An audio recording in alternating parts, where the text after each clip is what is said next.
এই হচ্ছে আমাদের নেতা, আমাদের ক্যাপ্টেন হাসনাত আবদুল্লাহ। দেশের জনগণের পাশে কিভাবে দাঁড়াতে হয়, কিভাবে দেশ থেকে বেকারত্ব দূর করতে হয়, হাসনাত আবদুল্লাহ এই ভিডিওটি যদি আপনারা শুরু থেকে শেষ পর্যন্ত দেখেন তাহলে আপনারা বুঝতে পারবেন। প্রত্যেক ঈদে এমপিদেরকে 10 লক্ষ টাকা ঐচ্ছিক বরাদ্দ দেওয়া হয় সরকার থেকে। তো এই টাকাটা এমপি যিনি থাকবেন, স্থানীয় সংসদ সদস্য যিনি থাকবেন, উনি এটা ওনার মতো করে খরচ করতে পারেন। উনি এটা প্রয়োজনে কিছু কিনে দিতে পারেন। উনি প্রয়োজনে এই 10 লক্ষ টাকা কাউকে 100 টাকা করেও দিতে পারবেন, কাউকে কাউকে 50,000, কাউকে 1 লাখ, কাউকে 2,000, মানে উনি এটা ইচ্ছা মতো খরচ করতে পারবেন। মানে এই খরচটা এটা সরকার এমপিকে এটা দেয় 10 লাখ টাকা। তো আমাকে যখন এটা রোজার ঈদে এই 10 লাখ টাকা আমি যখন পাই, রোজার ঈদে এই 10 লক্ষ টাকা আমরা 1,000 মানুষকে আমরা তখন দিই। তো 1,000 মানুষকে যখন দেই, দিতে গিয়ে আমরা দেখেছি 1,000কে 1,000 টাকা করে 10 লাখ টাকা দিয়েছি। কিন্তু যদিও আমাদের সেবা গ্রহীতাদের আমরা পরিধিটা বিস্তৃত করতে পেরেছি, কিন্তু এটাকে আসলে আমরা স্থায়ী কোনো সমাধান করতে পারিনি। কারণ 1,000 টাকা যখন একটা মানুষকে দেই, এটা হয়তো এক বাজারের খরচ, বা তার একটা সাময়িক একটা অসুবিধা হতে সাময়িকভাবে লাঘব করে। তো সেজন্য রমজানে রোজার ঈদে আমরা যে এই পদক্ষেপটা নিয়েছিলাম, সেটা না নিয়ে এবার আমরা ঈদুল আজহাতে আমরা একটা সিদ্ধান্ত নিয়েছি, এই যে 10 লক্ষ টাকা দিয়ে আমরা যেন একটা কর্মসংস্থান নিশ্চিত করা যায়, আমরা সেই দিকে আমরা সেই ধরনের একটা পদক্ষেপ নিয়েছি। সেজন্য আমরা এই 10 লক্ষ টাকা ব্যক্তিগতভাবে টাকা না দিয়ে, আমরা 10 লক্ষ টাকা দিয়ে আমরা 8টা রিক্সা কিনেছি, অটো রিক্সা। প্রত্যেকটা রিক্সা 1,25,000 টাকা করে। তার মানে 8টা রিক্সা 1 লক্ষ হচ্ছে আপনার 10 লক্ষ টাকা। এই রিক্সাগুলো হচ্ছে আপনার এই মার্কেটে প্রচলিত যে রিক্সাগুলো আছে, অটো রিক্সাগুলো, সেই ধরনের রিক্সা। আমরা মার্কেটে যখন কিনতে গিয়েছি, তখন আমাদের কাছে মনে হয়েছে আমরা যদি আবার রিক্সা কিনি, তখন আবার বলবে যে এমপি মহোদয় রিক্সা কিনে এটার মধ্যে আবার হয়তো কোনো 1 লাখ টাকা দিয়ে কিনছে, উনিও হয়তো আবার একটা ব্যবসা করতে পারে এটার মধ্যে আবার পরে। তো এই জন্য আমরা সর্বোচ্চ স্বচ্ছতা থাকার চেষ্টা করেছি। আমরা এই টাকাটা হচ্ছে প্রশাসনে আসে এবং এই টাকাটা আমাকে গ্রহণ করতে হয়। এটা আমি গ্রহণ না করে যাদের থেকে আমরা রিক্সাটা কিনেছি, যে কোম্পানি, ওই কোম্পানিকে আমরা সরাসরি প্রশাসনের মাধ্যমে আমরা হচ্ছে এটাকে আমরা দিয়ে দিব, মেমো গ্রহণ করে দিয়ে দিব। তো আমরা একটা সিদ্ধান্ত নিয়েছি, ধরেন একজনকে একটা রিক্সা দিয়ে দিলাম। এই যে 8জন সিলেক্ট করা, এটা কিন্তু আমাদের জন্য একটা দুরূহ বিষয় ছিল। আপনারা বলেন, শুধুমাত্র কি বাংলা দেবিদ্বারে 8জন মানুষকে রিক্সা দেওয়ার মতো? অন্তত দেবিদ্বারে 500 মানুষকে রিক্সা দেওয়ার মতো আছে না? কিন্তু আমরা কি 500 মানুষকে দিতে পারছি? আমাদের তো ক্যাপাসিটি নাই। তো 8জন সিলেক্ট করা এটা কিন্তু খুবই কঠিন।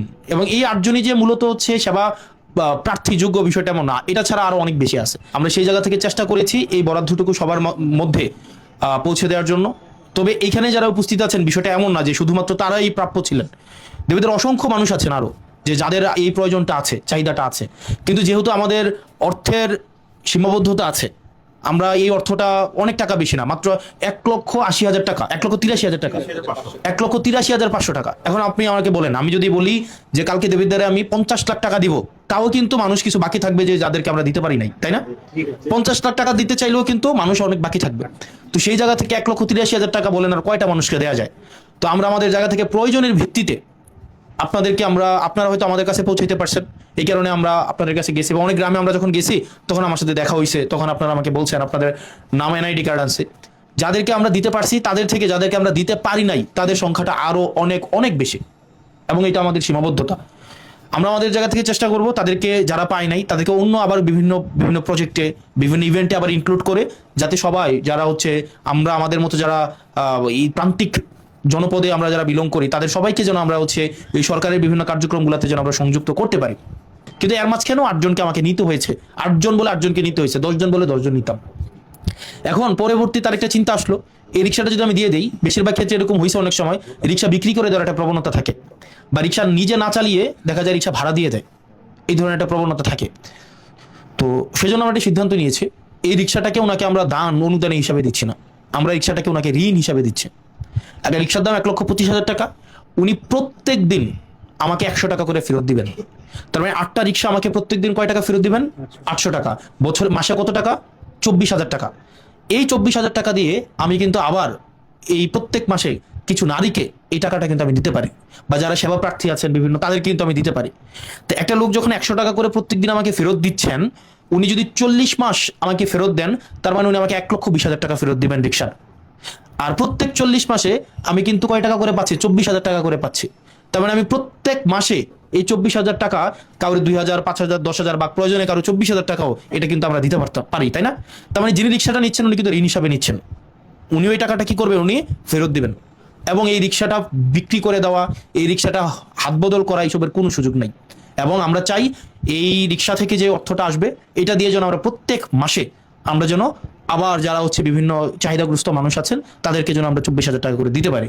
তো এই 10 লাখ টাকা যদি আমরা 1,000 টাকা করে দিতাম, আলটিমেটলি কিন্তু দেখেন তেমন একটা ইম্প্যাক্ট পড়তো না। হয়তো আমাদের এখন সেবা প্রার্থীর পরিধিটা কমাই নিয়ে আসতে হয়েছে, হয়তো আমরা অনেক মানুষকে দিতে পারতাম, এটা ভোটে হয়তো অনেক বেশি মানে কাজে লাগতো, কিন্তু আমরা দীর্ঘমেয়াদী আমরা চেয়েছি 8টা ফ্যামিলি দাঁড়াই যাক। একটা রিক্সা থেকে, একটা অটো রিক্সা থেকে কত টাকা ইনকাম হয় পার ডে এখন? মিনিমাম 1,000 টাকা হয়, তাই না? তাহলে 1,000 টাকা ইনকাম হইলে খরচ টরচ বাদ দিয়ে তো 20,000 টাকা তো থাকা উচিত, তাই না? একটা পরিবারে 20,000 টাকা থাকবে না? তাহলে এই পরিবারটা তাহলে দাঁড়াই যাচ্ছে না? তাহলে 8টা ফ্যামিলি যদি দাঁড়াই যায়, একই সাথে সাথে ওই লোকটা প্রত্যেক মাসে 3,000 টাকা করে আবার কি করতেছে, আবার তার মতো করে অন্য মানুষ যারা আছে একটু লিমিটেড ইনকাম তাদেরকেও কিন্তু উনি আবার কন্ট্রিবিউট করতে পারছে, তাই না? তো এই টাকাটা এবার আসেন, এই টাকাটা কি আমারে দিবে উনি 3,000 টাকা? তাহলে দেখা যাবে কি বলবো আমি রিক্সা বিজনেস শুরু করছি। এই টাকাটা আমাকে না, প্রশাসনের এই যে আমাদের যিনি উপজেলা নির্বাহী কর্মকর্তা যিনি আছেন, একই সাথে সাথে এসিল্যান্ড সাহেব যিনি আছেন, ওনারা একটা ফরম্যাট দিয়ে দিবেন আপনাদেরকে। ওনারা যে ফরম্যাটে বলবেন ওই ফরম্যাটে হচ্ছে আপনারা টাকাটা দিবেন, এবং প্রত্যেক এক সপ্তাহে একবার টাকা দিবেন। 1 মাস পরে দিবেন বিষয়টা এমন না, কিন্তু আমি একদম খোলামেলা বলে যাচ্ছি, প্রত্যেক সপ্তাহে একবার করে আপনার 700 টাকা হয় না এক সপ্তাহে, এই 700 টাকা প্রত্যেক সপ্তাহে আপনি দিয়ে দিবেন। কারণ দেখা যাবে কি, আমি যদি 1 মাস পরে বলি যে 3,000 টাকা দিতে, তাহলে দেখা যাবে প্রথম 20 দিন রিক্সা ভাড়া দিবে, এরপরে 10 দিন টানা চালাইয়া বলবে কিস্তি 3,000 টাকা পূরণ করি। তো এরকম না, প্রত্যেক 7 দিনে কিন্তু আপনারা টাকাটা দিয়ে দিবেন।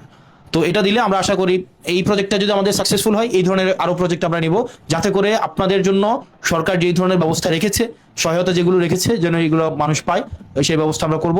আর আরেকটা বিষয়, দেবিদ্বারে যারা পাননি, দেখা যাবে কি আমি একটা ঝামেলায় পড়ছিলাম, সেটা হচ্ছে যে 16টা ইউনিয়নে 16টা মসজিদ আসছে, 16টা ইউনিয়নে 16টা, কিছুদিন আগে 10টা মসজিদ, 16টা ইউনিয়নে 10টা মসজিদ। তাইলে দেবিদ্বারে কি শুধুমাত্র 10টা মসজিদ? প্রত্যেক ওয়ার্ডে যদি 5টা করে মসজিদ ধরি, দেবিদ্বারে মসজিদ আছে প্রায় 900, কিন্তু অনুদান দিচ্ছে সরকার কয়টাতে? 10টাতে। পাইলো না কয়টায়? আরো 890টা পায় নাই। পাইছো কয়টা? 10টা আলহামদুলিল্লাহ পড়ছে, বাকি 890টা আমার বিরুদ্ধে এক ধরনের মানে এক রকমের আমার বিরুদ্ধে নাখোশ হয়েছে। এখন এটা আপনাদেরকে একটু বুঝতে হবে, আমাকে যেই টাকাটা দিবে এটা কিন্তু স্বাভাবিকভাবে সবাইকে ইকুয়ালি দেওয়া সম্ভব না। রোজার মাসে 10 লাখ টাকা দিছে, 1,000 মানুষকে দিছি, এটা দিছি, কাজ হয়েছে, আওয়াজ হয়েছে, কিন্তু কুরবানি ঈদ কবে হয়েছে? প্রায় 1 মাসের উপরে হয়েছে। কুরবানি ঈদের যে 10 লাখ টাকা এখনো পর্যন্ত দেই নাই, এটা নিয়ে কিন্তু কেউ প্রশ্ন করে নাই।